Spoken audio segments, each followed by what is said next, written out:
உதயநிதி என்ன சொல்றாருன்னா, அதிமுகவை வந்து பாஜக சுக்குநூறா உடைச்சிருச்சு அப்படின்னு நேற்று ஒரு விமர்சனம் வச்சிருக்கிறாரு. அதிமுக இன்னைக்கு ஸ்ட்ராங்கா தான் இருக்கு. நீங்க பார்த்துருக்கலாம்.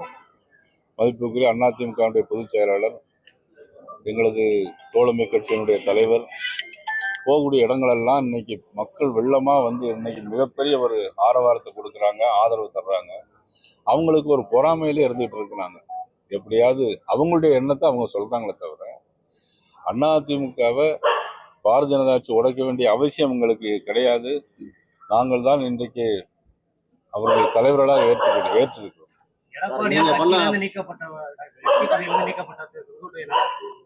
மத்திய உள்துறை அமைச்சரும் சந்திக்கிறாங்க. இது சந்திக்கிறது துணிச்சல்லாம் ஒன்றும் வேண்டியதில்லை. யாராவது வந்து அதாவது இல்லை இப்போ என்னன்னா அவங்க போயிருக்கலாம், சந்திச்சிருக்கலாம். இதில் வந்து என்னன்னா வந்து அதிமுகவிற்கு நீக்கப்பட்ட திரு செங்கோட்டையன் அவர்களை உள்துறை அமைச்சர் சந்தித்ததாக அவர்கள் வந்து சொல்லியிருக்கிறார்கள். எனக்கு இது வந்து முழுமையான அதில் கருத்து எனக்கு தெரியாது. பாஜக அறுவை சிகிச்சையில வந்து அதிமுக வந்து ஐசியூல இருக்கு அப்படின்னு விமர்சனம். யாரு? உதயநிதி. 2026 பிறகு யாரு ஐசியூ போறாங்கிறது தெரியும். சார், ஓபிஎஸும் டிடிவியும் ரெண்டு பேருமே என்ன சொல்றாங்கன்னா, என்னோட எண் வந்து நயினார் நாகேந்திரன் இருக்குது, அவர் எப்ப வேணா எங்களை தொடர்பு கொண்டு பேசலாம் அப்படின்லாம் பேசியிருக்காங்க. ஓபிஎஸ் வந்து கூட்டணிக்கு எந்த நிபந்தனையும் விதிக்கல. ஆனா டிடிவி அவங்க என்ன சொல்றாங்கன்னா, எடப்பாடி பழனிசாமி சிஎம் கேண்டிடேட்ல இருந்து இது பண்ணுங்க, அப்ப நாங்க தயார்ன்ற ரீதியில். அது அவருடைய சொந்த கருத்து, அதுக்கு நான் கருத்து சொல்ல முடியாது. அண்ணன் ஓபிஎஸ் அவர்கள் சொல்லியிருக்காங்கன்னா நான் எந்த நேரமும் அழைத்து பேசுவேன். இப்போ கூட நான் அழைத்து பேச தயாராக இருக்கேன். எனக்கு எல்லாம் யாருமே எனக்கு கருத்து வேறுபாடு கிடையாது. திரு டிடிவி சார் மேலேயும் எனக்கு எந்த விதமான கருத்து வேறுபாடு எப்பொழுதும் கிடையாது, இனிமேலும் கிடையாது. நான் தயாராக தான் இருக்கிறேன். கண்டிப்பாக அண்ணன் ஓபிஎஸ் நான் பேசுவேன். பேசிட்டு உங்களுக்கு தகவல் சொல்றேன். அதிமுக உட்கட்சி விவகாரம் சார், இது வந்து செங்கோட்டையனை நீக்கினது உட்கட்சி விவகாரம். அப்படி இருக்கும்போது அமித்ஷா வந்து செங்கோட்டையனை வந்து பாக்குறாங்க. இது உங்க கூட்டணிக்குள்ள எடப்பாடி இல்ல, இதனால எங்களுக்கு கூட்டணிக்குள்ள எந்த விதமான இடர்பாடும் கிடையாது.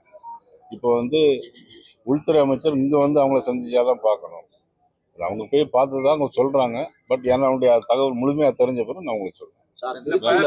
பள்ளிகளுக்கு வந்து விடுமுறை விட்டு உங்களோட சாலை முதல்வர் முகாம் நடந்திருக்கு. அண்ணாமலை கூட பிக் பண்ணியிருந்தாரு. அது மிகப்பெரிய ஒரு கண்டிக்க தகுந்த செயல். அதான் எல்லாருக்கும் கல்வி அறிவை கொடுக்கணும்னு நினைப்பாங்க.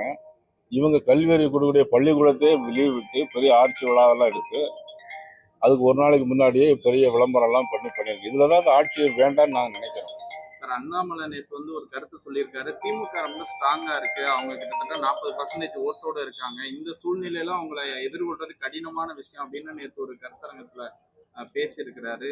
அப்படியே அதுதான் உண்மையான நிலையா? திமுக ஸ்ட்ராங்கா இருக்குங்கிறது உதயநிதி எல்லாம் சொல்லிட்டு இருக்காங்கிற மாதிரி சொல்லியிருக்காரு. அவ்வளவுதான். அதை நீங்க திரிச்சு பேசுறீங்க. திமுக ஸ்ட்ராங்கா இருக்குன்னு திரு அண்ணாமலை அவர்கள் சொல்லவே இல்லை. திமுக ஸ்ட்ராங்கா இருக்கதாக அவங்க சொல்லிக்கிட்டு இருக்கிறாங்கன்னு சொன்னாங்க. அவ்வளவுதான். விஜய் சனிக்கிழமை தோறும் பிரச்சாரம் பண்றாரு. சனிக்கிழமை தோறும் பிரச்சாரம் பண்ற வாரத்துக்கு ஒரு நாள். சனிக்கிழமை பத்தி உங்களுக்கு தெரியும். அதுக்கப்புறம் நான் ஒன்றும் சொல்ல வேண்டாம். டயா பூஸ்டர் சுகருடைய ரிமோட் கண்ட்ரோல் இனி உங்க கையில. அனைத்து மருந்து கடைகளிலும் கிடைக்கும். செய்திகளை உடனுக்குடன் தெரிந்து கொள்ள கீழ்கண்ட கேபிள் மற்றும் டிடிஹெச் நெட்வொர்க்குகளில் எம்நாடு செய்தி தொலைக்காட்சியை காணுங்கள். பாதகம் செய்பவரை கண்டால் நாம் பயம் கொள்ளலாகாது பாப்பா. மோதி மிதித்து விடு பாப்பா, அவர் முகத்தில் உமிழ்ந்து விடு பாப்பா. அண்மை செய்திகளை உடனுக்குடன் தெரிந்து கொள்ள இணைந்திருங்கள் எம்நாடு தொலைக்காட்சியுடன்.